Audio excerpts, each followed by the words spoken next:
Presented by Manish Music, Bhojpuri Charki Bazaar. DJ Govind Bihar.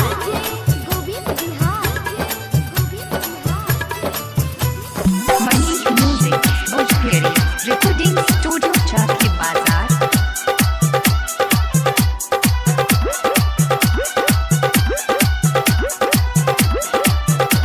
Mixed by Manish Sharma.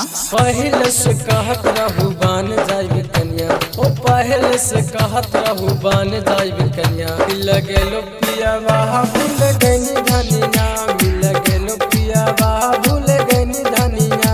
अरे जाए थाई ससुर कर दे इन सफी, जाए थाई ससुर कर दे इन सफी। जाके चंदन जी के तू जाके देही देही फांसी, जाके चंदन जी के तू जाके देही देही फांसी।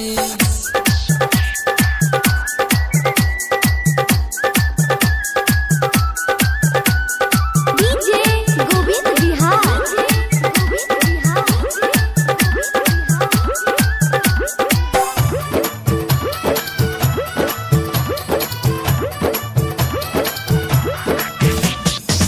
काहे की ससुरा में फिर चली जाइमी, का पता संजीत से दिल तू लगइमी।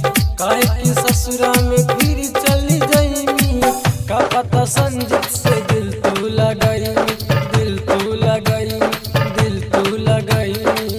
काहे की चांदनी दीवाना हमर बात हो, अब हम उनका से करब नहीं बात हो। कहत बनी आज तोहरा से हंस के, बसल बारू गोरी दिलवा में धस के, दिलवा में धस के। कहत बनी आज तोहरा से हंस के, बसल बारू गोरी दिलवा में बस के, दिलवा में बस के, दिलवा में धस के, दिलवा में धस के।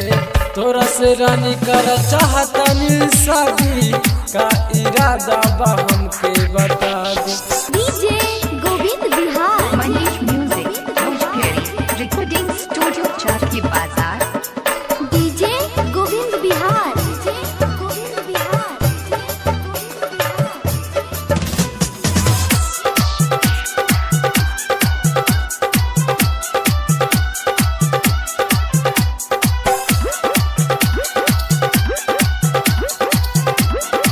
Mixed by Manish Sharma. तोरा से रानी करल चाहतनी शादी, का इरादा बा हमके बता दी, हमके बता दी, हमके बता दी।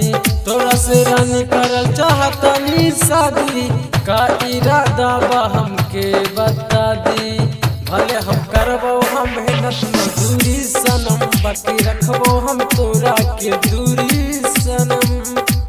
लिखे लगी इत कुंदन भाई गाँव से, जाता निगावे आज मनोज भाई जी के टाउन से। लिखे लगी इत कुंदन भाई गाँव से, जाता निगावे आज मनोज भाई जी के टाउन से, भाई जी।